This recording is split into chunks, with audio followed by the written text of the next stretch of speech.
राधे राधे, जय श्री कृष्णा, जय श्री कृष्णा। कैसे हैं आप सभी लोग? मस्त होंगे, स्वस्थ होंगे। चलिए आज हम आपको सुनाते हैं अन्नपूर्णा माता की कथा। अगर आपको अच्छी लगे तो प्लीज लाइक करें, कमेंट करें, शेयर करें। चैनल पर नए हैं तो प्लीज चैनल को सब्सक्राइब करें।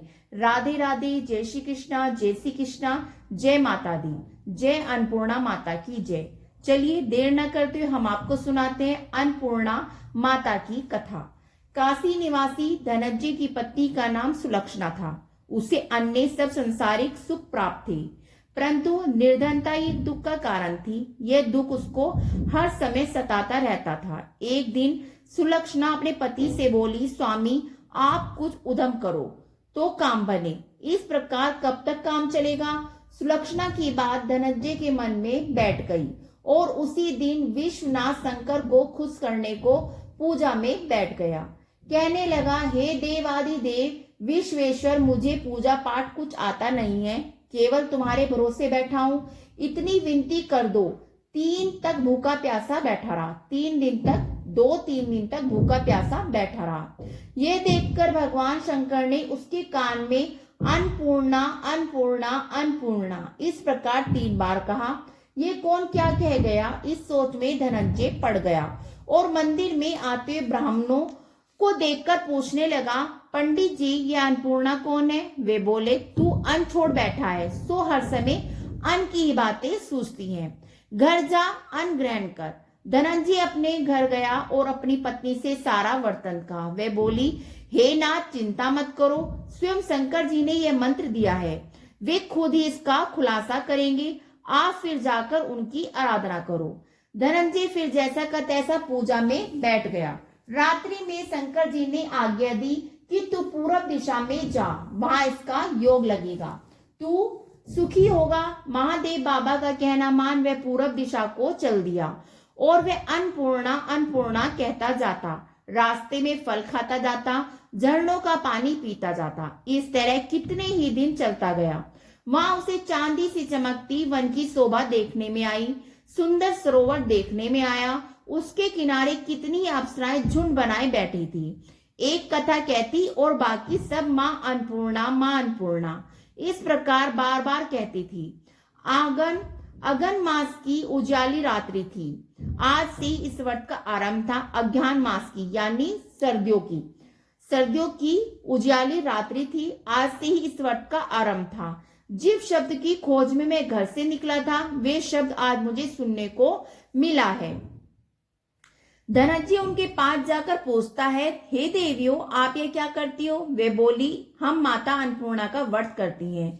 इस प्रकार धनंजय ने फिर से पूछा, व्रत करने में क्या होता है? यह किसने किया भी है? इसको कब किया जाए ये समझाकर मुझसे कहो। वे कहने लगी, इस व्रत को सभी कर सकते हैं। 17 दिन तक के लिए 17 गांठ का सूत्र लेना।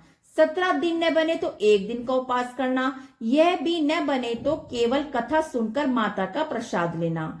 निराहार रहकर कथा कहना। कथा को सुनने वाला कोई ना मिले तो पीपल के पत्ते को रख, सुपारी गुआर पाठा के वृक्ष को सामने कर, दीपक को साक्षी कर, सूर्य गाय तुलसी महादेव को बिना कथा सुनाए मुख में दाना न डालना।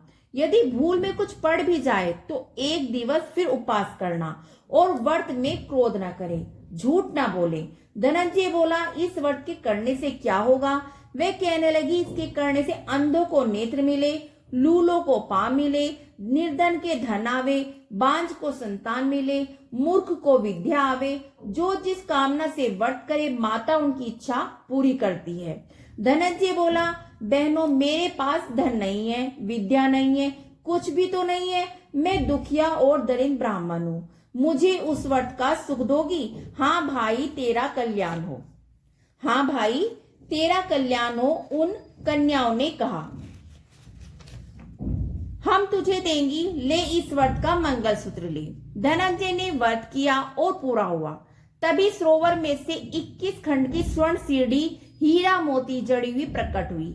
धनंजय जय अन्नपूर्णा कहता जाता। इस प्रकार कितनी सीढ़ियां उतर आया तो क्या देखता है कि करोड़ों सूर्य के समान प्रकाशमय अन्नपूर्णा जी का मंदिर है। उसके स्वर्ण सिंहासन पर अन्नपूर्णा विराजमान है। सामने भिक्षा हेतु भगवान शंकर खड़े हैं। देवतागण चवर डुलाती हैं। कितनी ही हथियार बांधे पहरा देती हैं। धनंजय दौड़कर माता के चरणों में गिर पड़ा। माता उसके मन का कलेश जान गई। धनंजय कहने लगा, माता आप तो अंतर्यामी हो, आपको अपनी दशा क्या बताऊं। माता बोली, तूने मेरा व्रत किया, जा तेरा संसार सत्कार करेगा। माता ने धनंजय की जीवा पर बीज मंत्र लिख दिया। अब तो उसके रोम रोम में विद्या प्रविष्ट हो गई। इतने में क्या देखता है, वे काशी विश्वनाथ मंदिर में खड़ा हुआ है। माता का वरदान लेकर धनंजय घर आया और सुलक्षणा से सब बात कही। माता जी की कृपा से उसके घर में अटूट संपत्ति उमड़ने लगी। छोटा घर बहुत बड़ा गिना जाने लगा। जैसे शहद के छत्ते में मक्खियां जमा होती है, उसी प्रकार अनेक सगे संबंधित आकर उनकी बड़ाई करने लगी। इतना धन, इतना बड़ा सुंदर घर, संतान नहीं तो इस कमाई का कौन भोग करेगा। सुलक्षणा के संतान नहीं, इसलिए तुम दूसरा विवाह करो। अनिश्चित होते हुए भी धनंजय को दूसरा विवाह करना पड़ा। सती सुलक्षणा को शोध का दुख उठाना पड़ा। इस तरह दिन प्रतिदिन बीतते गए। फिर अघन मास आया और नए बंधन से बंधे पति से सुलक्षणा ने कहलवाया कि व्रत के प्रभाव से हम सुखी हुए हैं, इस कारण ये व्रत हमें छोड़ना नहीं चाहिए। ये माता जी का प्रताप है कि हम इतने संपन्न सुखी हुए हैं। सुलक्षणा की बात सुनकर धनंजय उसके यहाँ आया और व्रत में बैठ गया। नई वधू को इस बात की खबर नहीं थी। वे धनंजय की आने की राह देख रही थी। दिन बीतते गए और व्रत पूरे होने में 3 दिवस रह गए, यानी 3 दिन रह गए कि नई पत्नी को खबर मिली और उसके मन में ईर्ष्या की ज्वाला दहक रही थी। सुलक्षणा के घर पर पहुंची और झगड़ा करके वे धनंजय को अपने साथ ले आई और नए घर में धनंजय को थोड़ी देर के लिए निद्रा ने आ दबाया। उसी समय नई पत्नी ने उसे व्रत का सूत्र तोड़कर अग्नि में फेंक दिया। अब तो माताजी बड़ी क्रोधित हुई। घर में अकस्मात आग लग गई। सब कुछ जलकर राख हो गया। सुलक्षणा जान गई और पति को फिर अपने घर ले आई। नई पत्नी रूठकर पिता के घर जा बैठी। संसार में 2 जीव थे, उसमें से एक ही रह गया। संसार में 2 ही जीव थे, उसमें से एक ही रह गया। पति को परमेश्वर मानने वाली सुलक्षणा बोली, हे नाथ, घबराना नहीं, माता जी की कला अलौकिक है। पुत्र कुपुत्र हो जाता है पर माता कुमाता नहीं होती। आप माता में श्रद्धा रखें, फिर आराधना शुरू करें, वे अवश्य हमारा कल्याण करेंगी। धनंजय फिर माता के पीछे पड़ गया। फिर वही सरोवर सीढ़ी प्रकट हुई, उसमें अन्नपूर्णा अन्नपूर्णा कहकर उतर गया। वह माता जी के चरणों में रुदन करने लगा, यानी रोने लगा। माता प्रसन्न होकर बोली, ये मेरी स्वर्ण की मूर्ति ले और इसका पूजन करना, तू फिर सुखी हो जाएगा। जाओ, तुमको मेरा आशीर्वाद है। तेरी स्त्री सुलक्षणा ने श्रद्धा से मेरा व्रत किया है, उसको मैंने पुत्र दिया है। धनंजय ने आंखें खोली और खुद को काशी विश्वनाथ के मंदिर में खड़ा पाया। वह फिर से उसी प्रकार घर आया। इधर सुलक्षणा के दिन चढ़े और महीने पूरे होते ही पुत्र का जन्म हुआ। ग्राम में आश्चर्य की लहर दौड़ाई। मान्यता आने लगी, इसी प्रकार उस ग्राम के निसंतान सेठ के पुत्र होने से उसने माता अन्नपूर्णा का सुंदर मंदिर बनवाया, जिसमें धूमधाम से माता जी पधारी, यज्ञ किया और धनंजय को मंदिर का आचार्य पद दिया। जीविका के लिए मंदिर की दक्षिणा और रहने के लिए बड़ा सुंदर भवन दिया। धनंजय भी स्त्री पुत्र सहित वहां रहने लगा। माता जी की चढ़ोतरी भी भरपूर आमदनी, यानी माता जी पर जो चढ़ावा, उसकी भरपूर आमदनी होने लगी।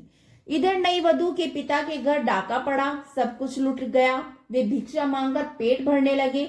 सुलक्षणा ने जब ये सुना तो उन्हें बुला भेजा, अलग घर में रख दिया, उनके अन्न वस्त्र का प्रबंध कर दिया। धनंजय, सुलक्षणा और उसका पुत्र माता जी की कृपा से आनंद करने लगे। माता जी ने जैसे इनके भंडार भरे वैसे सबके भरना। जय अन्नपूर्णा मैया, जय अन्नपूर्णा मैया, जाकी जैसी भावना ताकू वैसी सिद्ध। हंसा मोती चुगत है, मुर्दा चौखट गिद्ध। सत्य भावना देव में, सकल सिद्ध का मूल। बिना भाव भटके फिर खोवे समय फिजूल। राधे राधे, जय श्री कृष्णा, जय श्री कृष्णा, जय माता दी, जय अन्नपूर्णा माता की।